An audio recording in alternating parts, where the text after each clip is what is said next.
چا چې د اولاد رشته نه کیږي نو هغه دې دا وظیفه راونیسي، الله جل شانه به ورته په یو ښکلي ځای کې رشته ورکړي. بسم الله الرحمن الرحیم. السلام علیکم ورحمت الله وبرکاته. زما ورونو او خویندو، نن درته یو د قرآن مجید د سورة النمل یو داسې آیات ښیمه او د هغې یو داسې عجیبه پیدا درته ښیمه. دا خصوصا د هغه ورونو او د هغې خویندو دپاره ده د چا چې د اولاد رشته نه کیږي. که دا وظیفه تاسو په پابندۍ سره راونیسئ، الله پاک به تاسو ته په یو نیک ځای کې رشته درکړي. کله کله زمونږ د رشتې بندش وي او رشتې زمونږ بندې وي. د رشتې د بندش د کلاولو دپاره دا وظیفه د نن نه تاسو شروع وکړئ. داسې عجیبه اسرار برکات به یې چې خپله ورته حق خیران پاتې شئ. دا دومره زبردست او دومره مزیدار وظیفه ده. دین علاوه که یو انسان خپل د دې خبرې خواهشمند دی او هغه وایي چې ما ته ښکلي ځای کې رشته میلاو شي، یا چې زما په زړه باندې څنګه ارمان دی هماغسې رشته دې ما ته میلاو شي، نو هغه دا وظیفه پابندۍ سره کوي. انشاءالله چې د ده د خوښې کوم ځای وي نو په هغه ځای کې به ته الله جل شانه رشته ورکړي، د ده د زړه ارمان پوره کړي. دا وظیفه هلک کولی شي، جنۍ کولی شي، د هلک مور او پلار دواړه کولی شي. ډیره زیاته زبردسته وظیفه ده. دین علاوه ګوره بعض ځینې مخکې داسې وشي چې دا رشتې بالکل بندې شي، دا پیغلې په دې کورونو کې ناستې وي او د هغې د وجې نه په دې کورونو کې زړې شي، خو څوک یې تپوس نه کوي. خو کله هم تاسو دا وظیفه د دې حاجت دپاره راونیوه، خصوصا د رشتې دپاره تاسو راونیوه، نو انشاءالله چې په لږ ورځو کې دننه به ستاسو تمام بندشونه ازاد شي او په یو ښکلي مزیدار ځای کې به تاسو ته رشته میلاو شي.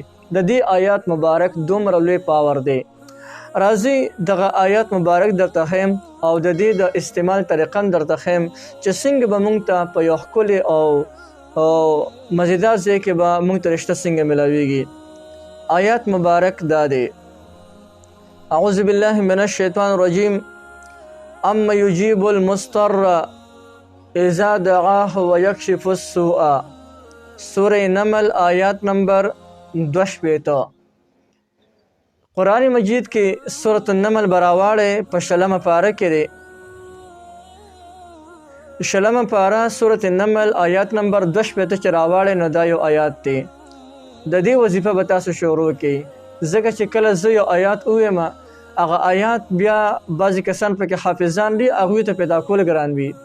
زه درته یوه بله طریقه هم ښیم، کله چې یو آیات وویلی شي او هغه آیات تاسو ته نی معلوم، تاسو باندې پوهېږئ نه، ستاسو د محلې به یو قاري صاحب مولي صاحب وي، هغه ته ووایي یاره جي دا آیات دی، دا ویډیو ورته ولګوئ، یاره جي د آیاتو په کم ځای کې وي، نو هغه به تاسو ته چې کوم دی اسانتیا سره راواړي. او دا خو مې تاسو درکړه حواله د سورې نمل آیات نمبر 2 آیات دی. دا به تاسو د دې وظیفه شروع کړئ د رشتې دپاره.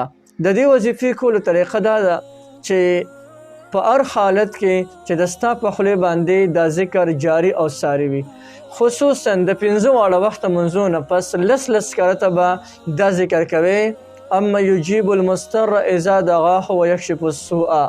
دا به کوئ. د دې نه مخکې او وروستو 3 کرته درود شریف او د هغې په منځ کې دا وظیفه 10 کرته کوه. د 5 واړه وخته لمونځ نه پسې پابندۍ سره روزانه کوه او د هغې نه علاوه چې کله هم درسره وخت میلاویږي په هر حالت کې چې ستا خولې باندې دا آیات وظیفه شروع وي، انشاءالله چې په لږ ورځو کې دننه به الله جل شانه تاسو ته په یو نیک صالح مزیدار ځای کې رشته درکړي. داسې ځای کې به درته الله جل شانه رشته درکړي چې د ستاسو څنګه په زړه باندې ارماني. نو انشاءالله چې یو ډېره زبردسته او مزیداره وظیفه مې ورته وښوله، نو بالکل یې تاسو کولی شئ. هر چا ته د دې مکمل اجازه شته دی، هر څوک د دې نه مکمل پیدا اخیستلی شي.